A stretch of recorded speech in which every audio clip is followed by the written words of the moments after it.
क्या होने वाला है, तो राउंड रॉबिन फॉर्मेट में ये वर्ल्ड कप होने वाला है। 5 अक्टूबर से ये वर्ल्ड कप शुरू होकर 19 नवंबर तक भारत में खेला जाएगा। इस दौरान 10 टीमों के बीच कुल मिलाकर 48 मैच खेले जाएंगे, जिसमें से 45 मैच ग्रुप लेवल के होंगे, उसके बाद 2 नॉकआउट और उसके बाद सीधा फाइनल। वहीं सभी टीमों को ग्रुप स्टेज में एक दूसरे से कुल मिलाकर 9 मैच खेलने होंगे। आपस में सभी एक दूसरे से एक मैच खेलेंगे और इस तरीके से हर टीम को 9 मैच मिलेंगे। इसके बाद ये सभी ग्रुप लेवल पूरा होने के बाद ये देखा जाएगा कि टॉप 4 टीमें पॉइंट्स टेबल में कौन सी हैं। इन्हीं टॉप 4 टीमों के बीच सेमीफाइनल खेला जाएगा। इसमें पहला सेमीफाइनल नंबर 1 और नंबर 4 के बीच होगा, यानी कि पॉइंट्स टेबल में जो भी नंबर 1 होगा और साथ ही साथ नंबर 4 पर फिनिश करेगा, उसके बीच 15 नवंबर को वानखेड़े मैदान पर सेमीफाइनल खेला जाएगा। इसमें नोट करने वाली बात यह है कि पाकिस्तान का सेमीफाइनल कोलकाता में ही होगा। मान लीजिए ये जो पहला सेमीफाइनल है जिसमें नंबर 1 और नंबर 4 के बीच मैच होना है, इसमें से कोई एक टीम पाकिस्तान होती है, या तो नंबर 1 पर या तो नंबर 4 पर पाकिस्तान फिनिश करती है,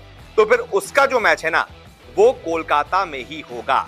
इसका मतलब यह है कि जो कोलकाता में दूसरा सेमीफाइनल होने वाला है फिर वो यहां पर चेंज हो जाएगा, आपस में एक्सचेंज हो जाएगा। इसके अलावा दूसरा सेमीफाइनल नंबर 2 की टीम और नंबर 3 की टीम के बीच होगा। तारीख होगी 16 नवंबर, मैदान होगा ईडन गार्डन्स कोलकाता। अब यहां पर या तो पाकिस्तान नंबर 2 या नंबर 3 पर फिनिश करती है तो कोई दिक्कत नहीं है, उसका मैच कोलकाता में ही होगा। लेकिन अगर नंबर 1 या नंबर 4 पर वो फिनिश करती है तो दिक्कत हो जाएगी, फिर आपस में दोनों मैदानों को चेंज कर दिया जाएगा।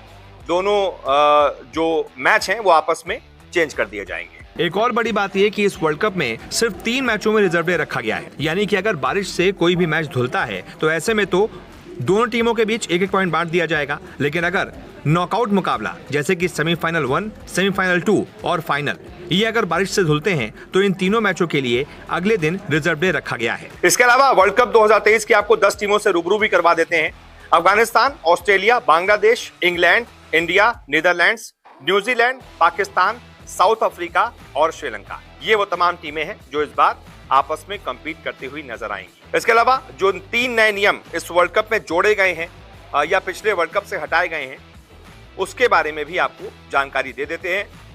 इसमें जो सबसे पहला नियम है वो है आईसीसी ने बाउंड्री के लिए नया नियम रखा है।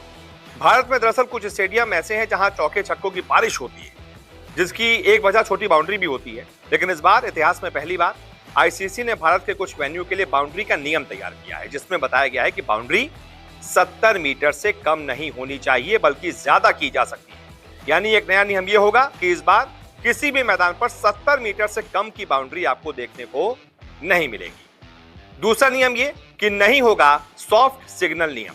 वर्ल्ड कप से पहले अंपायरिंग के भी एक नियम में बदलाव किया गया था। आईसीसी ने सॉफ्ट सिग्नल नियम को खत्म कर दिया है।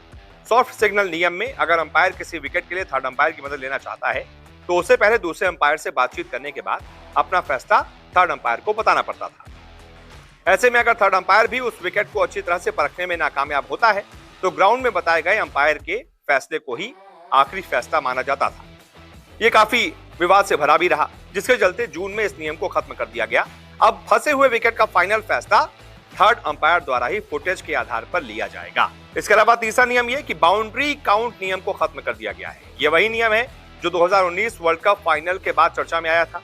उस दौरान न्यूजीलैंड और इंग्लैंड के बीच हुए फाइनल मैच में बाउंड्री काउंट के आधार पर ही इंग्लैंड को विजेता घोषित किया गया था। इस नियम के मुताबिक अगर मैच टाई होता है तो सुपर ओवर कराया जाता है, लेकिन सुपर ओवर में भी मैच टाई हो जाता है तो उस टीम को विजेता घोषित किया जाता है जिसकी तरफ से ज्यादा बाउंड्री लगाई गई होती है।